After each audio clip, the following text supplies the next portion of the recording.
Monda Webb, and I am an author and I am a poet. This is my poetry book, Peeking to My Soul Reader. So the poems that I'm going to do today, accompanied by the awesome Courtney, have everything to do with the theme of today's celebration of the summer solstice. So before we get started, is there anyone, Lacey, you don't count, that can tell me what the acronym for sacred DC stands for? Anyone? Anyone? Okay. The poems that I'm going to do represent the sacred, which is solidarity, arts, culture, roots, earth, and dance. The first poem actually is going to be from my upcoming poetry book entitled Life is Like a Soul Train Line in the spring of 2010. Guitarist, his name is James from Ghost and Guitars. He was directly affected by the murder of Sean Bell. As a white man, the day after, he was beaten, severely beaten for being white. And so I wrote this poem in honor of him, in the memory of Sean Bell, and for humankind. And Courtney is going to come. It's called Shade.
On a day when time stood still, New York cops shot an innocent man at will, late at night, because he was the wrong shade of white. Uprising continues throughout the day and night. The air was thick with tension and soaked with fright when a community-loving man, never a slacker, got a beat down for, according to his attackers, being a cracker. Violence begets violence. It becomes hard to keep track. But this man, a good man, was simply the wrong shade of black. What has happened to humankind? Is civility that hard to conjure? Decency so hard to find? With so much pent-up hate, there's gotta be a cure, people.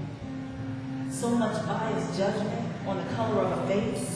So many polluted lenses based on race. How many more of us will end up beaten or dead? Bottom line is, we all bleed the same shade of red.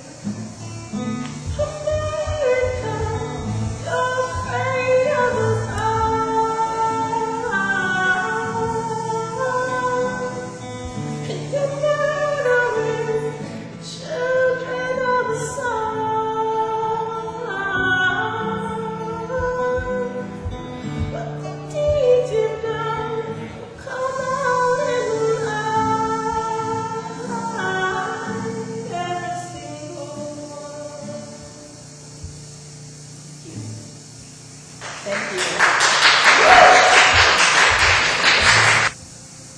It took exactly 7 minutes for me to make not one, but 2 grilled cheese sandwiches at 1 a.m. in the morning. Let me repeat that, Lacey. It took exactly 7 minutes for me to make not one, but 2 grilled cheese sandwiches at 1 a.m. in the morning. It took 2 hours to get past the second page, first real paragraph of Ayanna Van Zant's Yesterday I Cried, because my tears couldn't get past her truths. It took approximately 30 seconds for my self-esteem to deflate when my then boyfriend told me point blank how good I was at fooling people. Almost everybody. He said, on the surface, everything seems fine, almost perfect. But if you scratch a little deeper beneath the surface, you'll find that it's not. I never questioned my talents, my confidence, my ability, my must-succeed aspirations until now. Yeah, I know when I finish this gut-wrenching, skin-scorching, soul-burning cry, not only will I feel better, but I will be stronger. You see, I've been soft for 6 months now, like a pincushion, firm-looking. However, one prick, and you're inside my center. This vulnerability arose when I realized that I didn't have as much money as I thought I did. In fact, I didn't have any money. My lifestyle refused to acknowledge that fact, so I stayed frustrated constantly. You see, I had placed God on the back burner, faith in the freezer, and hope locked up in the closet. I was lost, I got fat. I got rolls in my gut and dimples in my butt and creases and ugly things in my thighs. But there comes a time when the make-believe world of mine will not carry me through.